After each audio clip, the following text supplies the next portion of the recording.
నమస్తే. నేను మీ Gopi. Welcome back to our channel. ఈరోజు మనతో వచ్చరికి సీనియర్ జర్నలిస్ట్ జగదేవ్ గారు ఉన్నారు. సార్ నమస్తే సార్. నమస్తే సార్, ఆంధ్రప్రదేశ్లో కూటమి అయితే అంటే అతి భారీ మెజార్టీతో గెలవడం జరిగింది. సో ఇప్పుడు మళ్ళీ వాళ్ళిద్దరి మధ్య సంధి కుదరట్లేదంట. ముఖ్యంగా టీడీపీ పార్టీలో నారా లోకేష్కి, అదేవిధంగా పవన్ కళ్యాణ్ గారి మధ్య సంధి కుదరట్లేదంట. సో ఆ సంధి ఎందుకు కుదరట్లేదు? మరలా వీళ్ళు చీలిపోయే అవకాశం ఉందంటారు. కుదరట్లేదు అంటే ఎలా చెప్తారు? దానికి విట్నెస్ ఉండాలి, లేదా కింద స్థాయి లీడర్లు రకరకాలుగా మాట్లాడినట్టు ఉండాలి, లేదా వాళ్ళకి పొసగక రోడ్డు మీదకి ఎక్కి గొడవ పడడము, ఆర్గ్యూ చేసుకోవడమే అవ్వాలి. ఏవైనా ప్రూఫ్స్ మీ దగ్గర ఉంటే మళ్ళీ విడిపోతారా అనే స్థాయిలో మీరు క్వశ్చన్ అడగచ్చు. అవేవి లేనప్పుడు ఎలా అడుగుతారు? అట్లా అడగడం వల్ల ఏమవుతుందంటే, సోషల్ మీడియాలో ఇది ఒక రకమైన సోషల్ మీడియాలో లేనిది ఉన్నది లేనట్టుగా రాస్తారా అనే అపోహ ఇప్పటికే ఎక్కువైంది. అపోహగా సార్, జనసేన నాయకులు వర్మ పైన దాడి చేశారు. వర్మ టీడీపీ వ్యక్తి, దాడి చేసిన వాళ్ళు జనసేన వాళ్ళు. సో అంత పెద్ద ఎమ్మెల్యే స్థాయి నాయకుడి మీద దాడి చేశారంటే డెఫినెట్గా ఏదో ఉంది వాళ్ళ మధ్య, బయటికి రాకుండా లోపల జరుగుతుంది కదా. మీరు చూసినట్టే చెప్తున్నారు కదా. బట్ వర్మ గారు మాత్రం నా మీద జన సైనికులు అయితే దాడి చేయలేదని ఆయన స్టేట్మెంట్ ఇచ్చాడు. ఎవరు చేశారు? మీరు చెప్తున్నారు జనసేనని, కానీ మీరు కళ్ళకు కట్టినట్టుగా అడుగుతున్నారు. కానీ వర్మ అనే వ్యక్తి నాకు ఎవరో చేసి దాన్ని జన సైనికుల మీద నెట్టి మా మధ్యన రావడానికి ఇబ్బంది అవుతుందని చెప్పి ఆయన స్టేట్మెంట్ కూడా ఇచ్చారు. అది చూడలేదా మీరు? మీరు కళ్ళకు కట్టినట్టు జన సైనికులు మీ కళ్ళదటే వచ్చి వాళ్ళకి దాడి చేసినట్టుగా మాట్లాడతారే, అది కరెక్టేనా? ఎంతవరకు కరెక్ట్ అది? సో ఇవన్నీ ఏంటంటే ఖచ్చితంగా ఆధిపత్య ధోరణి ఉంటుంది, కాదనట్లేదు. కానీ మీరు అడిగే విధానం ఎలాగుందంటే, నేను అక్కడే ఉన్నాను సార్, గోడ మీద కూర్చుని ఉన్నారు, జన సైనికులు మాట్లాడుకుని అప్పుడే బయటికి వెళ్ళి ఆయన మీద దాడి చేశారు సార్ అన్నట్టు చెప్తున్నాను. ఇది చేశారు అట వేరు, చేశారు కదా సార్, మరి ఎవరు చేశారు సార్ అని అడుగుతున్నారు. క్వశ్చన్ మీరే అడిగి ఎవరు చేశారు అడిగితే మనం ఎలా చెప్తాం? కాకపోతే పొరపచ్చాలనేవి చిన్న చితక ఉంటాయి. ఎందుకు? ఆధిపత్య ధోరణిలో భాగంగా ఇవన్నీ. ఆయన అసలు మొదటి నుంచి కూడా ఆయన ఎమ్మెల్యే అభ్యర్థిగా అనుకుని ఆయన మొదటి నుంచి గ్రౌండ్ వర్క్ చేసుకుంటున్నప్పుడు ఆయన పవన్ కళ్యాణ్ కాకుండా ఇంకెవరికి ఇచ్చినా నేను రెబల్గా మారేవాడిని, నేను ఇండిపెండెంట్గా పోటీ చేసేవాడిని. బట్ పవన్ కళ్యాణ్ గారు కాబట్టి ఆయన గురించి చాలా గొప్పగా విన్నాను కాబట్టి, నేను ఓపెన్గా చెప్పాడు, ఆయన గొప్పగా విన్నాను కాబట్టి నేను యాక్సెప్ట్ చేశాను. సరే కదా అని నేను ఆయన కలవడానికి వెళ్తే ఆయన రివర్స్లో అన్నాడు. ఏమన్నాడంట? అరే నేనే మీ దగ్గరకు వద్దాం అనుకుంటున్నాను, మీరు నా దగ్గర రావడం ఏంటంటే బాగాలేదు, నేనే మీ దగ్గర రావాలి, మీరు అనుకున్నది నాకు నా కోసం ఇచ్చారు అని చెప్పి వర్మ గారు చెప్పారు 2-3 ఇంటర్వ్యూల్లో.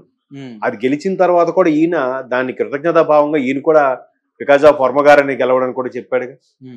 గెలిచిన తర్వాత మీరందరూ ఆదరించారు, నేనే టాలెంట్ అని కూడా అనలేదుగా. ఎటువంటి వ్యక్తికి రాబోయే రోజుల్లో ఒక ఎమ్మెల్సీ గాను ఇంకేదో మనం ఇచ్చి సత్కరించుకోవాలని కూడా పవన్ కళ్యాణ్ గారు స్టేట్మెంట్ ఇచ్చారుగా. ఎమ్మెల్సీ ఇవ్వలేదు కదా సార్, మొదటి ఎంపికలోనే ఎమ్మెల్సీ ఇస్తా అన్నారు, ఇవ్వలేదు. అదే అంటున్నాను, అన్నారుగా సత్కరించుకోవాలి అని అన్నారని అంటున్నాను. మీరు అదే ఆగండి. మీరు చాకచక్యంగా వర్మ గారు జన సైనికుల దాడి చేసిన ఎట్లా చేస్తారు? మీరు మీ దగ్గర ప్రూఫ్ ఉందా? మీ దగ్గర బయట ఏమైనా ఉందా? జన సైనికుల కార్యకర్తలు జన సైనిక జెండాలతో పాటు దాడి చేసినట్టుగా ఏమైనా ఉందా? అది ఎట్లా మీరు మాట్లాడేస్తారు? అందుకే అంటున్నాను, సోషల్ మీడియాలో వచ్చే విషయాల మీద మీరు ఇలా మాట్లాడడం వల్ల రేపొద్దుట ఏది నిజమో ఏది అబద్ధమో లేని క్లారిటీలోకి వెళ్ళిపోతున్నారు జనాలు. మొన్న వచ్చిందిరా, నిజమేనా అది? తెలుసా మీకు? బయట టాక్ ఏంటి తెలుసా? అవునరా, నేను కూడా మొన్న యూట్యూబ్ లో చూశాను, నిజమేనా అది? చూశాను, మళ్ళీ నిజమేనా అది అని క్వశ్చన్ ఎందుకు చేస్తున్నాడు సామాన్యుడు? ఎట్లాంటి మాటల వల్లే, ఎట్లాంటి టెలికాస్ట్ల వల్లే. అది మనం అంత కరాఖండిగా మనం కళ్ళతో చూసినట్టుగా, దానికి పక్క ఆధారాలు ఉన్నట్టుగా ఇన్వెస్టిగేటివ్ జర్నలిజం అనే కొత్త పదాలు వాడేసి దాన్ని మేము పక్కగా చూస్తున్నాం అన్నట్టుగా చెప్పకూడదు. బట్ కూటమి 133 సీట్లు, కూటమిలో హైయెస్ట్ సీట్లు 133 సీట్లు టీడీపీ. జనసేన గెలుచుకున్న స్ట్రైకింగ్ రేటు ఓకే, ఎందుకంటే జనసేన తక్కువ సీట్లలో పోటీ చేసింది, బీజేపీ కోసం త్యాగం చేసింది, లేదా టీడీపీ కోసం కాంప్రమైజ్ అయ్యింది. ఇవన్నీ ఉన్నాయి.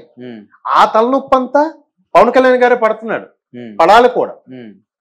మరి బాబు, ముందు గవర్నమెంట్ రానివ్వండి, మనకు పోలింగ్ ఏజెంట్లు కానీ, కౌంటింగ్ ఏజెంట్లు కానీ, లేదంటే అసెంబ్లీలో వ్యవహరించే తీరు కానీ, పోర్ట్ఫోలియో శాఖలు ఎట్లా పని విధానం, మంత్రిత్వ శాఖలు ఎలా నడిపించాలి, ఇవేవి మనకు తెలియదు. మన దగ్గర నుంచి ఒక్క ఎమ్మెల్యే కూడా లేడు, ఉన్న ఒక్క ఎమ్మెల్యే కూడా గతసారి వైసీపీలోకి వెళ్ళిపోయాడు. ఎట్లా? మనం అందుకు టీడీపీ లాంటి సీనియర్ పార్టీతో, చంద్రబాబు నాయుడు గారు లాంటి అనుభవజ్ఞ నాయకుతో కలిసి పనిచేయడం వల్ల ఈ అనుభవం గెయిన్ చేసుకొని నెక్స్ట్ రాబోయే రోజుల్లో మేబీ మనం గవర్నమెంట్ ఫామ్ చేస్తామేమో, అనే స్థాయిలోనే అదే ఆలోచనతోనే ముందుకెళ్తున్నారు పవన్ కళ్యాణ్ కదా. మరి అలాంటప్పుడు కొద్దిగా టీడీపీకి అంత ఫ్లో ఉందిగా, బాగా గెలుచుకొచ్చిందిగా. చంద్రబాబు నాయుడు గారు అరెస్ట్ కూడా కీలక పాత్ర పోషించింది వైసీపీ ఓడిపోవడంలో, అవునా కాదు. ఆ తర్వాత జగన్మోహన్ రెడ్డి గారి యొక్క విధి విధానాలు కూడా చాలా రాంగ్ స్టెప్ల వల్ల కూడా బాగా పతనం అయింది, అది వేరే విషయం.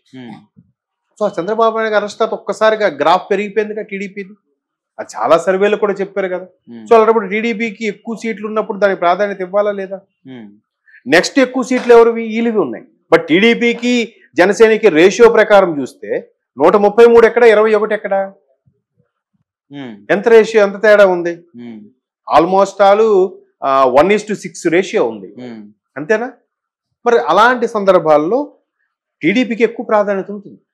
కాకపోతే ఇక్కడ మళ్ళీ ఎట్లాగైనా దీన్ని విడగొట్టాలి, గవర్నమెంట్ పడగొట్టాలి, లేదంటే చీల్చాలి అనుకునే దృక్పథంతో ఉన్నప్పుడు ఖచ్చితంగా కమ్యూనిటీ ఫీలింగ్ తీయచ్చు, క్యాస్ట్ ఫీలింగ్, లేదా మాది ఈ పార్టీ, మాకు ఇన్ని ఉన్నాయని చెప్పొచ్చు, మీరు తొక్కలో మీరు ఏం చేశారా అనుకోనొచ్చు, రకరకాలుగా వస్తాయి మాటలు. ఎప్పుడు వాడికి ఇంపార్టెన్స్ తగ్గినప్పుడు, ఒక వేదిక మీద టీడీపీ వాళ్ళు జనసేన వాళ్ళు కూర్చున్నప్పుడు టీడీపీ వాళ్ళ మీద ఉన్నారు, జనసేన వాళ్ళ కింద ఉన్నారని అంటే అప్పుడు జనసేన వాళ్ళకి ఎక్కడో చివుకుమంటుంది.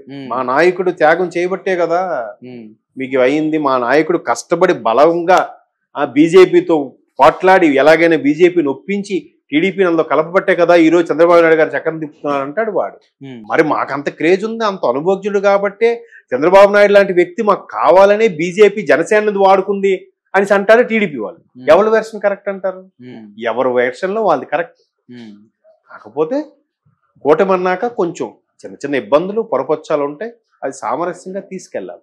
కీలకమైన నాయకులు ఎవరున్నారో వాళ్ళు టంగ్ స్లిప్ అవ్వకుండా జాగ్రత్తగా మాట్లాడాలి. లోకేష్ గా అదేం లేదు. మీరు అనుకుంటున్నారు ఇప్పుడు ఈ మధ్య నేను కొంతగా విన్న వాటి అంటే లోకేష్ వారి యొక్క వర్గము తర్వాత పవన్ కళ్యాణ్ గారి వర్గం కొంచెం విభేదాలు ఉన్నాయి. అట్లాంటి లోకేష్ అందరూ చూస్తుండగా ఆయన కాలు మీద పడి ఆశీర్వాదం తీసుకున్నాడుగా ప్రమాణ స్వీకారం రోజు. లేదంటే నేను మీకన్నా నేను ముందు నేను మంత్రిగా కూడా చేశాను అనే బిల్డప్ ఇవ్వలేదుగా. సో అట్లాంటివి ఎవరో ఒకరు క్రియేట్ చేసింది. జన సైనికులే వర్మ గారిని అటాక్ చేశారు, ఆ లోకేష్నే వర్మ గారు లాంటి వ్యక్తులు పవన్ కళ్యాణ్ అటాక్ చేశారు. ఇవన్నీ సోషల్ మీడియాలో కథనాలు. అందుకే చెప్తున్నాను కదా, ఇవాళ రేపు ఇట్లాంటి కథనాలు రావడం వల్ల మొన్న అక్కడ చూశాను నిజమేనా అని అడిగే పరిస్థితి వస్తుందని చెప్పాను కదా. అందుకు మనం క్లారిటీ లేకుండా, విట్నెస్ లేకుండా మనం వేసే ప్రశ్న కానీ మన ఇచ్చే ఎక్స్ప్లెనేషన్ కానీ క్లారిటీ లేకపోతే నమ్మకాలు పోతాయి. సో అటువంటివి ఏమీ లేదు. ఉండొచ్చు, చిన్న చితగా ఉండొచ్చు. ప్రస్తుతానికైతే అంతగా రాజుకోలేదని నా అభిప్రాయం. Okay sir, thank you.